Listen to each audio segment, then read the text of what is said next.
Hello, everyone. My name is Veronica Sullivan. Thank you so much for joining the virtual workshop regarding the Comprehensive Safety Action Plan for the City of Pasco. We're super pleased that you're here today, and we're excited to talk to you about what's been happening in the city.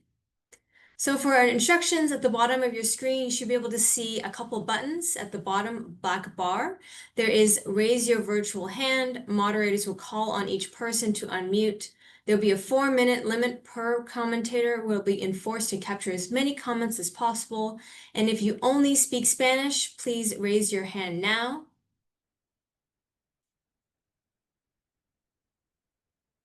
Okay, I don't see any hands raised, so we'll skip the next slide.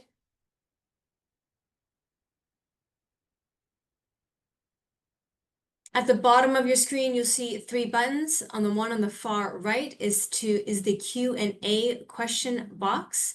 Click on the questions window and enter your question. Question will be seen and read by the moderators at the end of the presentation, and duplicate questions will be answered once but kept as part of the record. Feel free to ask any questions through the entire presentation through the Q&A box. Okay, for the agenda for today, we'll start off with introductions with the project team. What is the CSAP, a Comprehensive Safety Action Plan? We'll highlight some crash data within the City of Pasco, and we'll discuss some of the community engagement we've conducted so far and go over our public engagement website, and then followed by the question and answer period. All right, so let's start off with introductions. I'll hand it off to Fida. Hello, good afternoon. My name is Fida Garcia. I am an engineer 1 for the City of Pasco, and I am also the project manager for this project. I do want to mention that I speak Spanish in case anyone would like to communicate with me in that language. Thank you so much. And Andre? Hello, my name is Andre Avetisian, and I am the engineering manager at City of Pasco. Thank you so much. My name is Veronica Sullivan. I'm the project manager for the consulting team that was selected to help with the City of Pasco develop this project, and joined today by Shida Kudakti, who is the Spanish interpreter. Okay, let's start off with what is a comprehensive safety action plan. It is a plan to enhance public safety across all modes of transportation, whether you walk, roll, cycle, or take transit. And we're going to be investigating risk factors, perform a safety analysis looking at crash data, implementing strategies, and propose data-driven infrastructure improvements. On the right-hand side, there are 7 safety action plan requirements, including a commitment goal that we'll be presenting to the City Council next week. We have a task force that will be helping us through the entire project, discussing what kind of projects we might include. We'll do engagement and collaboration with yourselves, the public, and also a number of other community engagement folks. And then the policy assessment, we're looking at existing policies for the City of Pasco. We'll be developing a progress and transparency tracking website and worksheet. We'll be conducting a safety analysis looking at the past 5 years of crash data. And overall, at the end, we'll be selecting some projects that we can implement to reduce traffic deaths in the City of Pasco. How was this plan funded? It was funded by the Safe Streets and Roads for All funding, which is a federal bipartisan federal grant.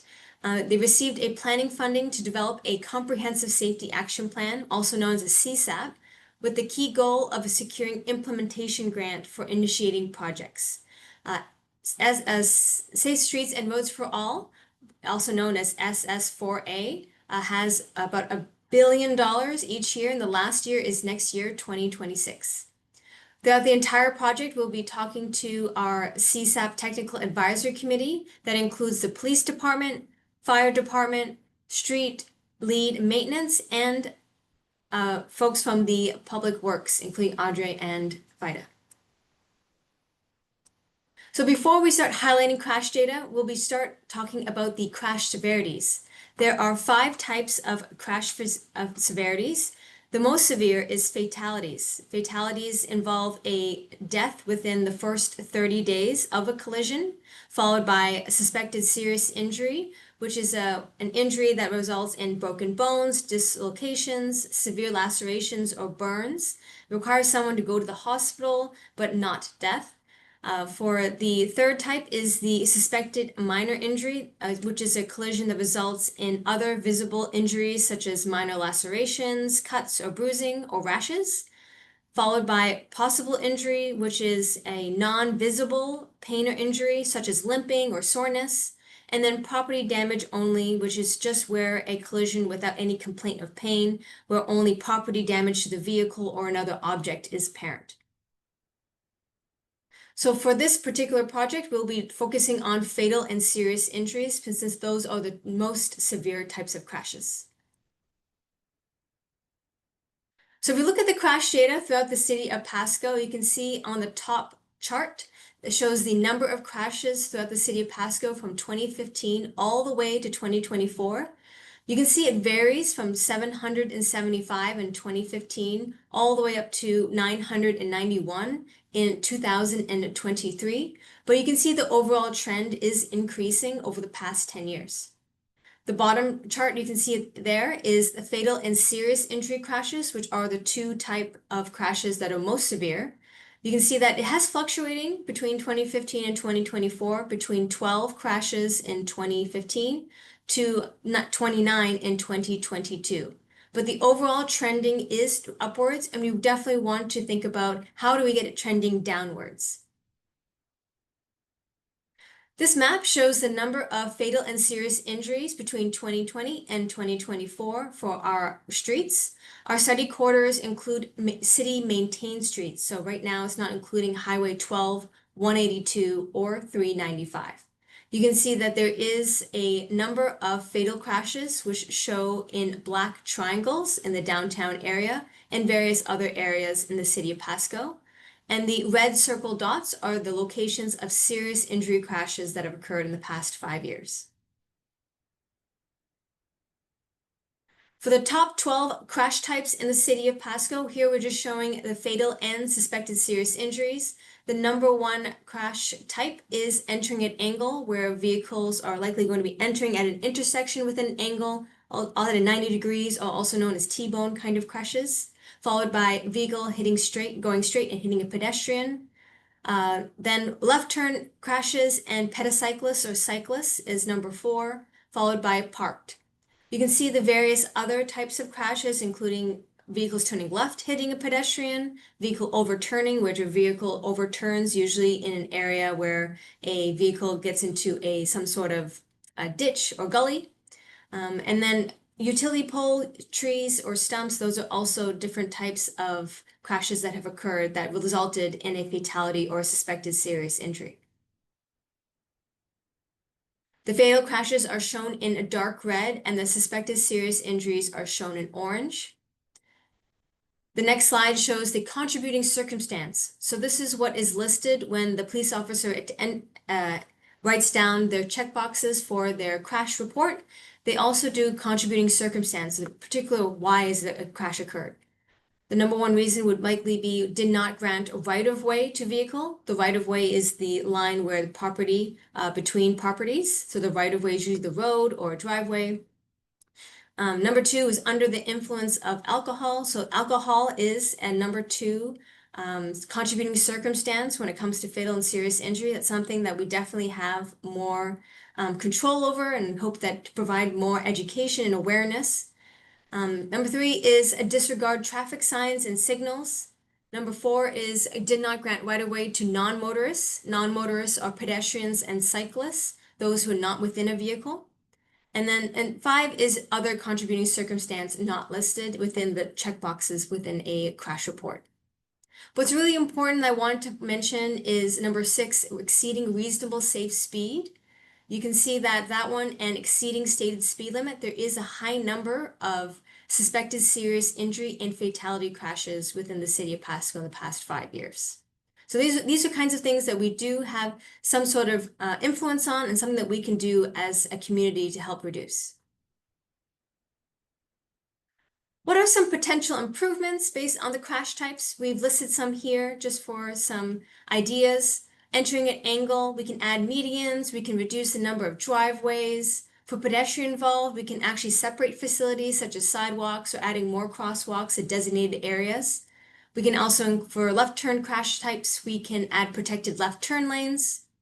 For speeding, we can potentially reduce posted speed limit. We can also implement more red light running cameras. There's quite a few in the city of Pasco, and then speed automated cameras. We can think about those kinds of enforcement strategies. And traffic calming measures, which we would try to reduce the traffic speeds by traffic calming engineering methods such as narrowing the lanes, adding more trees, or even just making maneuvering so that people are slowing down their speeds. And lastly, for crash types involving cyclists, we can do separated facilities such as bicycle buffered lanes or painted bike lanes, and really think about how can we make it safer for cyclists to travel within the city of Pasco. These are just a minor list of potential safety improvements, but we're always happy to hear what you have to say and what you might think we can do to improve safety. So last week we did present to the City of Pasco City Council, and we did present this commitment goal, and we are discussing about the commitment goal to reduce fatal and serious injury crashes by 50%, which is a really great goal. We're really right now just trying to determine which year we should achieve for, but something that's achievable and realistic. For our CSAP timeline, what we're trying to achieve within this project, we did kick off earlier this year. We've been brainstorming our commitment goal. Last week, we had presented our commitment goal to the City Council, and hopefully next week, we will sign a resolution for our commitment goal.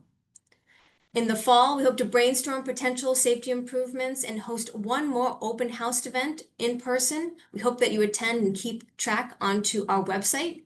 Our website is www.pasco/wa.gov/CSAP. For the winter time, we hope to complete and wrap up our engagement and draft a comprehensive safety action plan. And the summer, we hope to finalize the CSAP so that we can have it signed by City Council. So what engagement have we conducted so far? Last week, we had a great opportunity to meet a number of folks. We had transportation tea time at the First Avenue Center on August 4th, and then we did the City Council meeting later that night.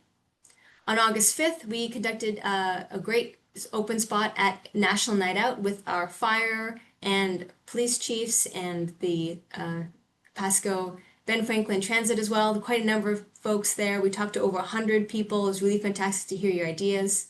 And then August 6th, we also were at the St. Vincent de Paul Food Bank. We got to talk to numerous families and a great opportunity to really engage and find out what their safety needs are as well.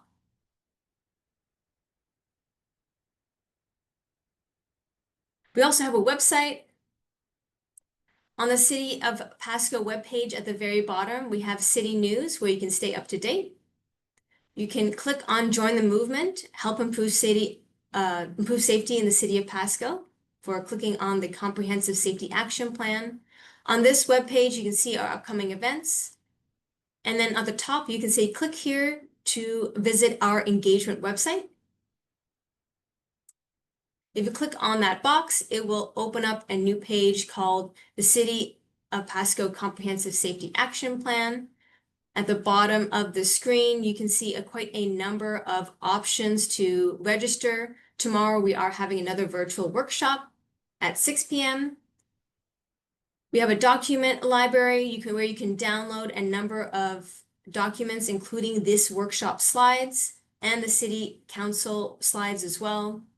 And then we also have frequently asked questions in both English and Spanish. On the top right-hand corner of the page, you can also translate the entire website into different languages if you need to. And if you keep scrolling down the website, you will see a comment map. Right now, it has over 67 contributions or comments. You can look at other people's comments. These are your community members, your neighbors, your friends, and you can read what other people are saying. In this particular instance, someone had mentioned bike lanes and wider sidewalks along 14th. Would be nice as many students use this to get to and from school. You can see that 3 other people had also liked this idea, and if you like it, you can upvote it as well. And if you want to include your own comment, it's very easy to do so. You log in and then you add a marker, zoom into your location where you want to add a comment, select a category. In this case, I want to add a pedestrian concern. At this location, I want to say needs a crosswalk. You can also choose to upload a file or a photo, and then you can add an email as well. This will be private. We just require so that in case we have any questions for you, we can email you back. And then you click on submit.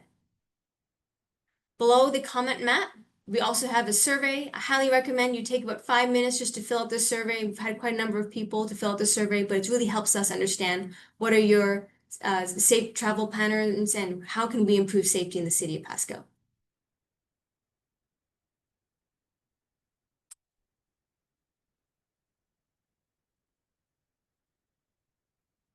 Great. For our next steps, we really hope that you share the public website. Really want to make sure that everyone has access to that website, and then keep updated for an in-person workshop in October or November. Okay, we're going to follow up by the question and answer period. I'm going to stop the recording here.